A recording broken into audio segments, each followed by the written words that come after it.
5000 package.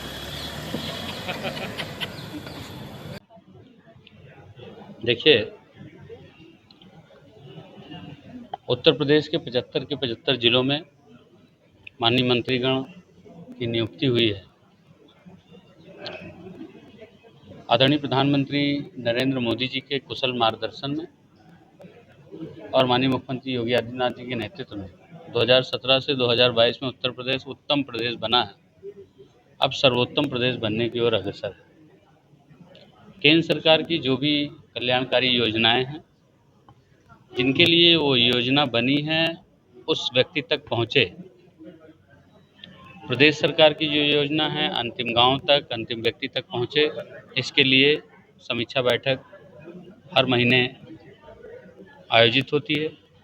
उसी समीक्षा बैठक में मैं आया हूं और समीक्षा बैठक के दौरान बिजली को लेकर के हमारे माननीय जिला पंचायत अध्यक्ष जी और माननीय विधायक जी और जनप्रतिनिधियों ने कुछ बातें उठाई कि अधिकारी गण फोन नहीं उठा रहे हैं, तो उनको सख्त निर्देश दिए गए हैं कि जो सीओजी नंबर आपको मिले उस पर जितने भी फ़ोन आते हैं उसको उठाना है, उसको रिप्लाई करना है और जो भी जेन्युइन समस्याएं जनप्रतिनिधि बताते हैं उसको तत्काल उसका निराकरण करके उनको वापस भी बताना है कि निराकरण हो गया। इसमें कोई लापरवाही करेगा तो निश्चित रूप से ऊर्जा मंत्री जी से मिल करके उनके खिलाफ कठोरतम कार्रवाई कराई जाएगी। और तहसील स्तर पर चाहे फाट की बात हो, चाहे किसी ने ज़मीन खरीदी उसके दाखिल खारिज की बात हो, उसमें कहीं से विलम्ब ना हो। जो समय सीमा निर्धारित की गई है उसी समय सीमा के अंतर्गत हो। कानून व्यवस्था को लेकर के जो समय सीमा निर्धारित की गई है, कुछ पेंडिंग था 2 साल 5 साल से, उसके लिए भी मैंने जिलाधिकारी को और कप्तान साहब को, दोनों लोगों को निर्देशित किया है कि अपने स्तर पर 15-15 दिन में सभी अधिकारियों को बैठाल करके समीक्षा करें और 2 महीने के अंदर जितनी पेंडिंग है वो जल्दी से समाप्त हो, ताकि जो नए मुकदमे आते हैं वो भी अपनी टाइम फ्रेम के अंदर ही वो निस्तारित हो जाए। एक छोटा सा क्वेश्चन है, अखिलेश यादव का एक बयान आया कि बीजेपी उपचुनाव अधिकारियों के माध्यम से जीतना चाह रही है, इसकी हम शिकायत करेंगे चुनाव आयोग से, इस पर क्या कहेंगे? अखिलेश यादव को अभी ही अपनी हार का डर और भय सताने लगा है। कहते हैं कि बार बार जनता को मूर्ख नहीं बनाया जा सकता। जनमानस को मूर्ख बनाकर संविधान खतरे में है, इस तरह की बातों से लोगों को बरगलाकर कुछ वोट पा जाने से, कुछ सीटें पा जाने से वो जो बलबलाहट है, उनको मालूम है कि हम झूठ बोल करके ये सब लेकर के आए हैं। अब अपनी हार का भय सता रहा है, इसलिए इस तरह के आरोप लगा रहे हैं। निश्चित रूप से आप जानिए, समाजवादी पार्टी और गुंडे और अपराधी और माफिया, ये एक ही सिक्के के दो पहलू हैं।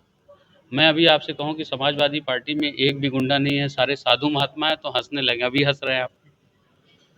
तो समाजवादी पार्टी में गुंडे, माफिया, अपराधी चरम पर गुंडागर्दी करते हैं और योगी जी के शासन में गुंडे, अपराधी थर थर थर थर काँपते हैं और कानून का शासन कानून के द्वारा स्थापित किया गया है।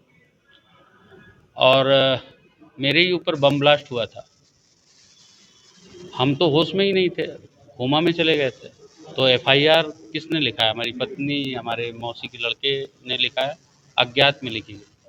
और जो अज्ञात में एफआईआर लिखी गई उसकी विवेचना हुई, 16 लोग थे अपराधी और 16 के 16 समाजवादी पार्टी के थे। तो निश्चित रूप से समाजवादी पार्टी हमेशा गुंडागर्दी और अराजकता के लिए जानी जाती है और आज ये जो भी कह रहे हैं उनकी हड़बड़ाहट, उनकी घबराहट।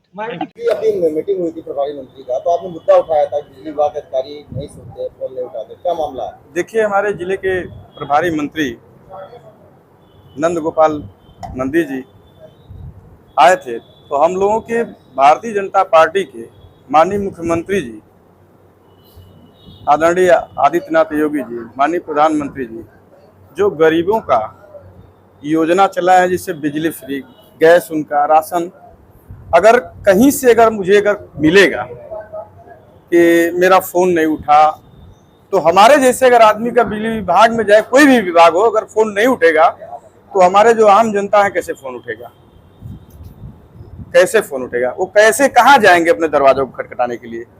हमने रात को फ़ोन किया 7 बजे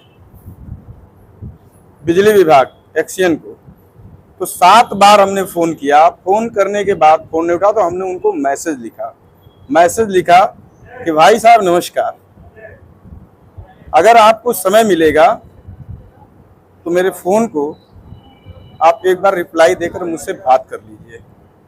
अभी 3 दिन बीता, अभी तक उनका फ़ोन नहीं आया। मामला था सीसी गहरवार का, जो हमारा कार्यक्रम स्वतंत्रता दिवस के रूप में हमारे तालाब का उद्घाटन था। तो वहाँ जब हम लोग जाने से पहले, 1 दिन पहले जला हुआ ट्रांसफार्मर वहाँ चढ़ाया गया था। उसके उपलक्ष्य में रात में जब ट्रांसफार्मर की बात आई, वहाँ से लोग कहें कि अब हीट हो गया, ट्रांसफार्मर चालू किया जाए। जब चालू किया तो ट्रांसफार्मर चल ही नहीं रहा था, तो हम पुनः वही फ़ोन किए थे और फ़ोन का कोई रिप्लाई नहीं आया, न कोई मतलब निकला। तो अगर हमारे प्रभारी मंत्री जी आए हैं तो हम उन्हीं से कहेंगे, तो हमारी बात माननीय मुख्यमंत्री तक पहुँचे। क्या लगता है कि जो सरकार जो चाहती है, अधिकारी उसकी बात नहीं सुन रहे हैं? नहीं सुन रहे, दबा दिया जा रहा है। अभी मंत्री जी क्या आश्वासन दिए? माननीय मंत्री जी जो भी कहें एकदम सत्य कहें। क्या बोले आपसे? कि अगर जनप्रतिनिधि का फोन, किसी आम आदमी का फोन अगर जा रहा है तो एसओजी नंबर अगर आपको मिला है तो आप उस फोन को उठाइए। अगर एसओजी नंबर अगर आप नहीं उठाएंगे तो पर्सनल आपका तो नंबर है नहीं, वो हमारा सरकारी नंबर है ना।